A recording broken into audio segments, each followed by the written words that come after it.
کا جو ہے ضرور ذکر کیا ہے، مگر ہم بالکل کہنے سے کترا نہیں رہے کہ پاکستان تحریک انصاف کو ڈسممبر کرنے کی کوشش کی گئی ہے، اور ہم نے جو لفظ استعمال کیا سسٹمیٹک ڈسممبرمنٹ، تو ایک سوچی سمجھی سازش سے ان کو یہ کیا گیا ہے۔ اور یہ ہم نے اگر آپ ہماری ٹویٹس بھی اٹھا کے دیکھ لیں تو ہم نے وہاں پہ پاکستان تحریک انصاف کا نام لیا ہے، ہمیں کوئی قباحت نہیں ہے اس سے کہ ہم ان کا نام لیں، اور کئی بار لیا ہے ہم نے۔ تو دوسری بات یہ ہے کہ جہاں تک اسٹیٹ کا سوال ہے تو میرا خیال ہے یہاں پہ سب کو معلوم ہے کہ یہاں پہ جو نان الیکٹڈ لوگ ہیں انہوں نے کیسے یہاں پہ اپنا انفلوئنس بیلڈ کر کے سیاستدانوں کو بھی جو ہے ایک طرف مانیٹر کیا ہے یا دوسری طرف ڈائریکٹ کیا ہے، یہ ہم سب کو پتہ ہے۔ مگر ہم یہ بھی چاہتے ہیں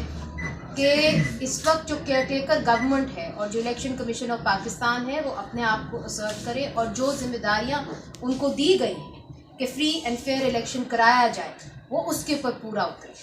بابر صاحب، منیر صاحب، ایک بات اس میں ایڈ کرنا چاہتا ہوں، اور وہ یہ ہے کہ جس طریقے کے ساتھ انتخابات میں دھاندلی شروع ہو گئی ہے اور جس طرح سے لیول پلینگ فیلڈ کو ڈینائی کیا گیا ہے، اور جس طرح ابھی آپ نے بھی کہا کہ کس طرح لوگوں کے کاغذات نامزدگی جو ہے وہ ان کو جمع نہیں کرنے دیا گیا، کس طرح لوگوں کو عدالتوں کے باہر سے پکڑا گیا، کس طرح پروپوزر اور سیکنڈر کو گرفتار کیا گیا، میں سمجھتا ہوں کہ جو اس کا سب سے بڑا خطرہ اور نقصان ہے وہ یہ ہے کہ انتخابات اگر ہو گیا، جب ہو جائیں گے، اس کے اوپر لوگوں کا اعتماد اٹھ جائے گا، اور جب انتخابات کے اوپر اعتماد نہیں ہوگا تو پھر انتخابات کے نتیجے میں قائم ہونے والی حکومت جو ہے اس پر اعتماد نہیں ہوگا، اور جو موجودہ پولیٹیکل انسرٹنٹی ہے وہ زیادہ گمبھیر ہو جائے گی، اور جب پولیٹیکل انسرٹنٹی زیادہ گمبھیر ہوگی تو ہیومن رائٹس مزید مخدوش ہو جائیں گے۔ This is the point that we want to make. ریاست نے ہمیشہ یہ کوشش کی ہے کہ ایشو کو کنفیوز کرنے کے لیے یہ کہا جاتا ہے کہ جی فلاں کا دعویٰ ہے کہ 800 ہیں، فلاں کا دعویٰ ہے کہ 8000 ہیں۔ The state has launched a deliberate campaign to justify enforced disappearances behind the facade کہ there are no correct figures available۔ اگر کمیشن آن انفورسڈ ڈسپیئرنسز خود کہتا ہے کہ ہمارے پاس 6000 کمپلینٹس آئی ہیں اور اس میں سے ہم نے 3000 کو بازیاب کرا لیا ہے، تو سوال یہ ہے کہ ان 3000 کو جو بازیاب کرایا ہے اس کے پیچھے کون تھے، اور کمیشن ناکام ہو گیا ہے ان لوگوں کو بے نقاب کرنے میں جو اس کے پیچھے ہیں، حالانکہ وہ قانون جس کے تحت کمیشن بنا ہے وہ قانون یہ تقاضا کرتا ہے کہ کمیشن ان لوگوں کی نشاندہی کرے گا اور ان کو پروسیکیوٹ کرے گا۔ The commission has failed miserably in that task. So whether it is one person disappeared or whether it is 6,000 according to the Commission on Enforced Disappearances who had disappeared, or whether it is tens of thousands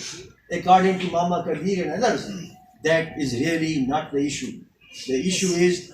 the enforced disappearance per se. ایک جو دائرے کا سفر ہے وہ پاکستان میں جاری ہے، مگر اس کا مطلب یہ نہیں کہ انسانی حقوق کی تنظیمیں یہ سوال نہ اٹھائیں کہ کیا free and fair election Pakistan میں ہونے چاہیے یا نہیں ہونے چاہیے، کیا جو لوگ ووٹ ڈالنے جا رہے ہیں ان کو اپنے پسندیدہ نمائندوں کو ووٹ ڈالنے کی اجازت دینی چاہیے یا نہیں دینی چاہیے، یا کہ ہم جو ہے ایک پروسیس کے ذریعے، سسٹمیٹک پروسیس کے ذریعے ان کو یا عدالتوں کے ذریعے یا کسی اور ذریعے جو ہے ان کو وہ اپنا جو رائٹ ہے، ووٹر کا رائٹ، ہم ووٹر کی رائٹ کی بھی بات کرتے ہیں، ووٹر کا رائٹ بھی ڈینائی ہو جائے گا۔ اگر ایک ووٹر ایک خاص شخص کو ووٹ ڈالنا چاہتا ہے اور آپ ان کو فلمزی گراؤنڈ کے اوپر ڈسکوالیفائی کر رہے ہیں تو وہ بھی ڈینائل آف پولیٹیکل اسپیس ہے۔ تو یہ باقی میرے جو سینئرز بیٹھے ہوئے ہیں انہوں نے بہت پہلے دیکھا ہے. یہ معاملہ ابھی سے تو شروع نہیں ہوا, یہ معاملہ تو کئی دہائیوں سے چلتا آ رہا ہے. مگر اب وقت آ گیا ہے کہ اگر آپ نے سنجیدگی سے ایک جمہوری پاکستان جو ہے اس کو تشکیل دینا ہے تو پھر آپ کو فری اینڈ فیئر الیکشنز کی طرف جانا تو ہوگا. HRCP نے اور کئی اور سیاسی جماعتوں نے بھی یہ مطالبہ کیا ہے کہ یہ ڈس بینڈ ہو جائے, نیا کمیشن اور نیا چیئرمین جو ہے بنایا جائے. دوسرا جو آپ نے پوچھا کہ اس کے پیچھے دیکھیے 10 دسمبر 2013 کا سپریم کورٹ کا فیصلہ ہے, اور وہ سپریم کورٹ کا فیصلہ اس کے خلاف حکومت ریویو میں نہیں گئی, کوئی اپیل نہیں ہوئی. وہ فیصلہ اپنی جگہ پر قائم ہے, اور اس فیصلے میں سپریم کورٹ نے کہا ہے کہ مالاکنڈ کے انٹرنمنٹ سینٹر سے 35 لوگ اٹھائے گئے, جن میں سے صرف 7 کو سپریم کورٹ کے سامنے پیش کیا گیا. باقی 28 لوگوں کے بارے میں سپریم کورٹ نے تحریری فیصلے میں کہا کہ ان کے ویئر اباؤٹس آرمی کو معلوم ہے, ہمیں معلوم نہیں ہے. اور اسی فیصلے میں سپریم کورٹ نے حکومت سے کہا کہ جن لوگوں نے ان کو اٹھایا ہے ان کے خلاف آئین اور قانون کے تحت کارروائی کی جائے. تو جہاں تک اس بات کا تعلق ہے کہ کون اس کے پیچھے ہیں, یہ سپریم کورٹ کا فیصلہ among so many other evidence, supreme court کا دسمبر 2013 کا فیصلہ اس وقت ان کو ایک ویلیو دی جاتی ہے, ایک ان کا گیٹ ہے, اور ہم ایک مانیٹرنگ باڈی ضرور ہیں مگر ایک رائٹس باڈی بھی ہیں.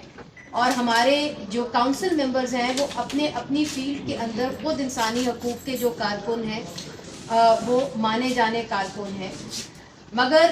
جو HRCP ہے وہ ایک سیاسی جماعت تو نہیں ہے, وہ ایک آواز اٹھانے کی ایک آپ سمجھ لیں ایک آرگنائزیشن ہے, ایک نیٹ ورک ہے, اس کا ایک اسٹیچر ہے. اور وہ اسٹیچر ابھی سے نہیں آیا, کئی دہائیوں سے انہوں نے کریڈیبلٹی کی وجہ سے بڑھا ہے. تو جو فری اینڈ فیئر الیکشن کا بیرومیٹر ہے اس کے اندر HRCP کی آواز کافی بلند ہے. اور میرا یہ خیال ہے اور میں ارج کرتی ہوں کہ ریاست پاکستان بھی اس کو دیکھے گی, اور مجھے معلوم ہے کہ پاکستان کے لوگوں کو ہمارے اوپر کانفیڈنس ہے, اور پاکستان کے جو مختلف ادارے ہیں جو الیکشنز کو دیکھیں گے اور یہ جج کریں گے کہ کیا یہ فری اور فیئر تھے, وہ بھی ہماری رپورٹس کو بڑی سنجیدگی سے لیں گے. کیونکہ ہم جا کے فیلڈ کے اندر اپنے جو آبزرورز ہیں ان کو بھی بھیجا کرتے ہیں, اور ابھی سے ہمارا جو آبزرویشن کا مشن ہے وہ شروع ہو گیا ہے. ایک بات میں ضرور کہنا چاہوں گی یہاں پہ کہ آپ نے نامینیشن پیپرز کا ذکر کیا, سیاستدانوں کے اوپر قدغنیں تو ہیں مگر عوام کے اوپر بھی بہت ساری قدغنیں ہیں. عوام جو ہے وہ اپنی بات سامنے رکھنا چاہتی ہے, چاہے وہ بلوچ خواتین ہوں, چاہے وہ اسٹوڈنٹس ہوں, چاہے وہ ٹیچرز ہوں. اور اس کے اندر آپ سیکشن 144 امپوز کر کے کیوں لوگوں کو جو ہے ان کی زبان بندی کرنا چاہ رہے ہیں. الیکشنز کا جو ایک مقصد ہوتا ہے وہ یہی ہوتا ہے کہ عوام اپنے لوگوں کو, اپنے نمائندوں کو اپنے مسئلے بتائے, مگر آپ نے ان کی زبان بندی کر کے اور سیکشن 144 ان کے اوپر امپوز کر کے ان کی زبان بندی کر دی ہے. اور الیکشنز کے اندر جو آپ فیلڈ ایک ایٹماسفیئر ہوتا ہے الیکشنز کا وہ آپ نے ختم کر دیا, اور یہ جمہوریت کو کمزور کرے گا, یہ جمہوریت کو مضبوط نہیں کرے گا. اور ہمارا خدشہ ہے کہ اس کے نتیجے میں جو بھی حکومت بنے گی اس کے اوپر سوالیہ نشان رہے گا. اور اگر آپ الیکشنز کی ساکھ کے اوپر کوئی سوالیہ نشان نہیں چاہتے تو پھر آپ کو یہ الیکشنز جو اب بچے کچے رہ گئے ہیں اس کے اندر آپ کو شفافیت لانی ہوگی.